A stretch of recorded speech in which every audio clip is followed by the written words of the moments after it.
today we are going through section, or still module 1, evaluating and concluding. So this will be to do with your PAG investigations. And today we are looking at absolute uncertainty. So first I want to start by saying, when we're doing an experiment, what do we want our results to be?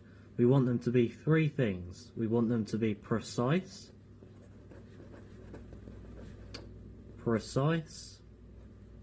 we want them to be valid, and we want them to be accurate. So that is the three things that we want our data to be. Okay, so let's look at precision, accuracy, precision and accuracy. So how to close, precision and accuracy, and then I'm going to show you what I mean by them with some examples. So if we go for precise, what is that in basic terms? Because that's what I'm trying to do, describe it to you basically. So it's basically how close the points are together. So how close your data results are together, so how close they are.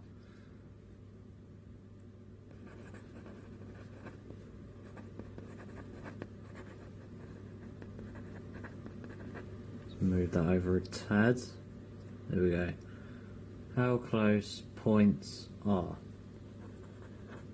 Okay, right. And what about accuracy then?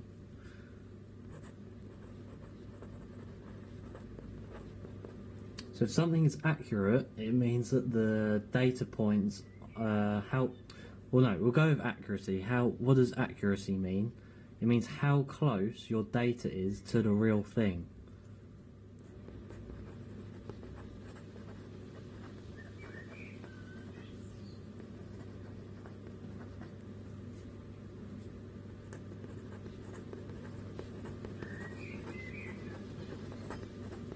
To the real thing. There we go. Right, I'm going to show you some examples with this beautiful air gun right here, and I was doing some target shoots with it earlier on today. So I've got a few results here. So obviously I was doing all this deliberately, but an example of precise would be this here, where all the shots are very close together. Even though they're quite far off the bullseye, which I was aiming for, because they're very close together, that would be an example of very precise data. And now moving on to not accurate or precise, that's basically just everywhere. That's kind of like your no correlation graph. So as we got one, yeah, it's not very accurate at all, or precise. Accurate.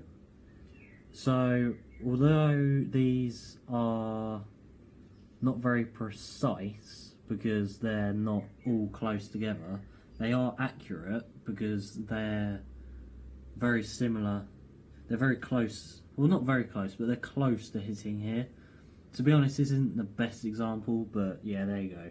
So what a really good example of precise and accurate is over here, where they're basically all the points and shots have gone through the bullseye. So that's basically what we're aiming for when we're doing our PAG investigations and all our physics experiments. See.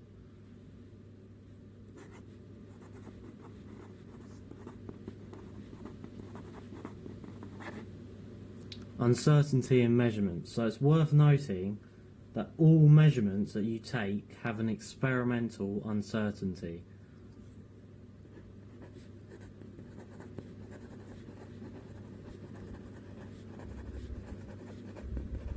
Kind of a weird looking M there, but yeah, sure, we'll go with it.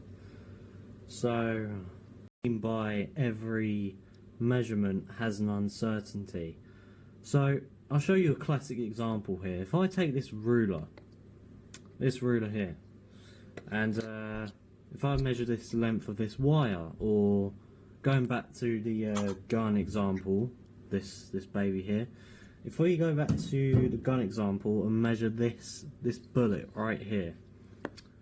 Right, hang on, let me just set it up. Okay, so as you can see, this is measured in centimeters, and we have obviously individual millimeter increments here. So if I just grab a pen quickly and show you what I mean by an uncertainty. So basically, when we measure something using a ruler, if we don't quite line this up here exactly and line it up here exactly, then there'll be a small uncertainty in the measurement. So basically, what we can say is here, if I move that up a bit, there we go. So here we have a measurement, sorry, we have an uncertainty of plus minus 0.5 millimeters. What does that mean? Well, that basically means that when I measure this, I'm having to kind of do it at an angle because of the awkward camera angle, but basically when I measure this, I could be half a millimeter above or half a millimeter below. That's generally what we mean by that. And the same up here, plus minus 0.5 millimeters. Okay, and obviously we have two of them, so that would overall mean that the measurement for this bullet would be plus minus 1 millimeter. To two significant figures. I'll be making another video on significant figures. So yeah, there we have it, guys. So that's basically called the absolute uncertainty.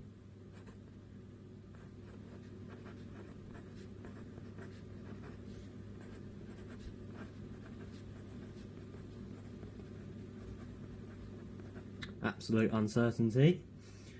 And yeah, so that happens in all measurements. However, what we can do is, using different equipment, we can reduce the uncertainty in our measurements. So if I take, for example, this vernier caliper here, this is much more accurate than a ruler and can measure to a much smaller uncertainty. So some of you will probably not recognise this, but this is basically an old manual vernier caliper. You guys at school will probably be using digital ones, but for the purpose of this video we're going to be using this. So I won't actually show you how to use it because that's not the purpose of this video, but basically if I measured this bullet using this, I would get a much smaller uncertainty. So for a vernier caliper, it would be plus minus 0.01 millimeter.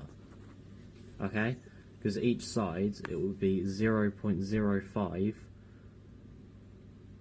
Sorry, 0.005 at the top and also at the bottom. So add that together, it will be 0.01 millimeters. So there you go, there's your absolute uncertainty. And as a general rule of thumb, when you're doing small measurements, it's best to use a instrument with smaller absolute uncertainty. So for example, this bullet is quite small, so the most accurate method would be to use this vernier caliper. However, going back to our gun example, if I take this here, this is quite a large gun, so the ruler would be quite accurate. Basically, absolute uncertainty, when we measure something, the smallest uncertainty you can have, and by the way, this excludes all other types of error that you can have, for example, human error, parallax error, that sort of thing, which I'll be making another video on. So I'm just going to write that down just to make that crystal clear. So excludes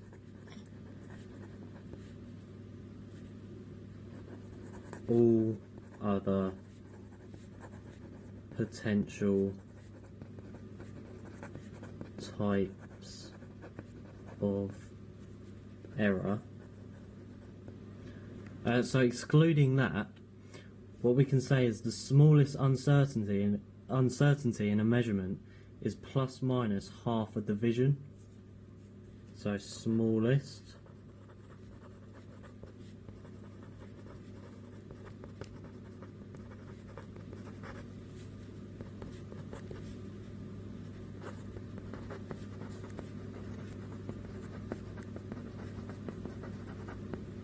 okay, and what we can think of absolute uncertainty is, and all this kind of thing, is margin of error.